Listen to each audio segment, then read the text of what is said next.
There's something calming to me about fire. It can be hugely destructive, but I find it really peaceful. The curls, the colors.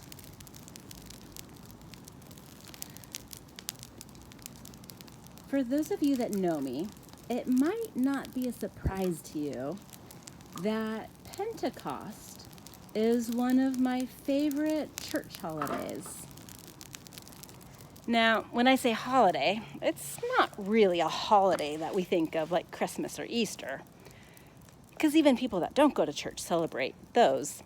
Pentecost is more like a celebration, and it was a celebration long before the Holy Spirit first descended on the disciples back 2,000 years ago. Tomorrow is the day that the church traditionally celebrates Pentecost. They do it traditionally by wearing red and with symbols of fire. If you remember in the book of Acts, Jesus had told the disciples this huge mission to go and make disciples of all nations. There was only 12 of them. Well, there was 11 of them at that point. And that must have felt like a huge task, maybe even a burden. And then he told them exactly how to do it, which is great. He said, go and wait. I don't know about you. I am not good at waiting. Not usually. I mean, I know if there's something important and I know how long I need to wait for, I can usually do it. They didn't know how long they were going to wait for. Well, it turned out it was about 40 days from Jesus' ascension into heaven until the Holy Spirit came. Or 50 days after Easter, I think. I'm going to have to double check that and make sure my numbers are correct. Otherwise, if I'm wrong and you catch it before I do, you get an extra point. Back to Pentecost. The Holy Spirit flame, the burning, the excitement of being filled with God's Holy Spirit.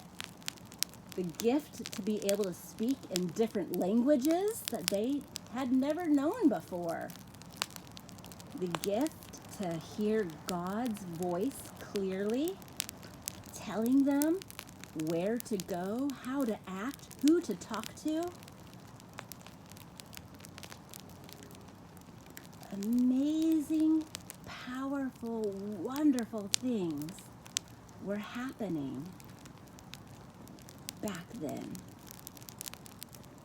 And sometimes I think we forget that the same God that first gave the disciples that Holy Spirit some 2,000 years ago is still giving us that Holy Spirit today. I haven't been able to miraculously speak in any other languages.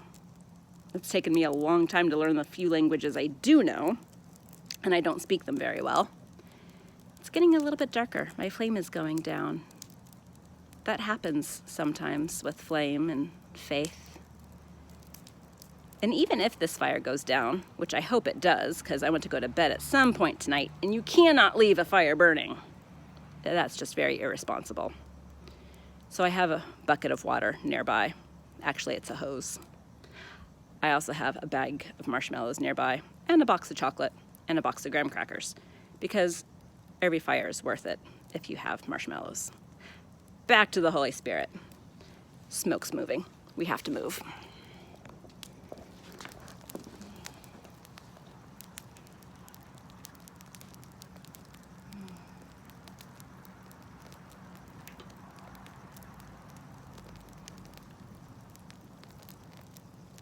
It's my prayer for you, for me, for our world right now, as we go through this time that we remember God is still with us. He still has this power to ignite our faith, to do crazy, amazing things.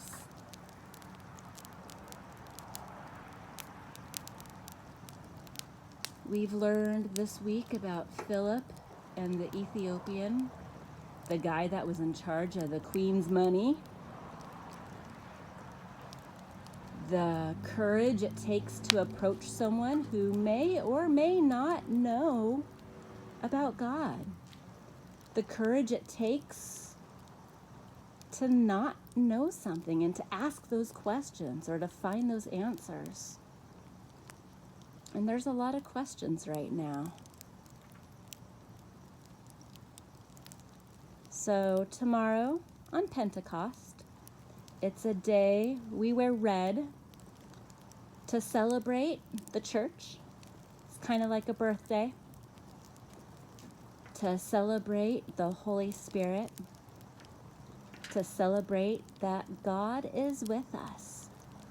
He's always been with us. He always will be with us. And for me, a chance to play with fire responsibly.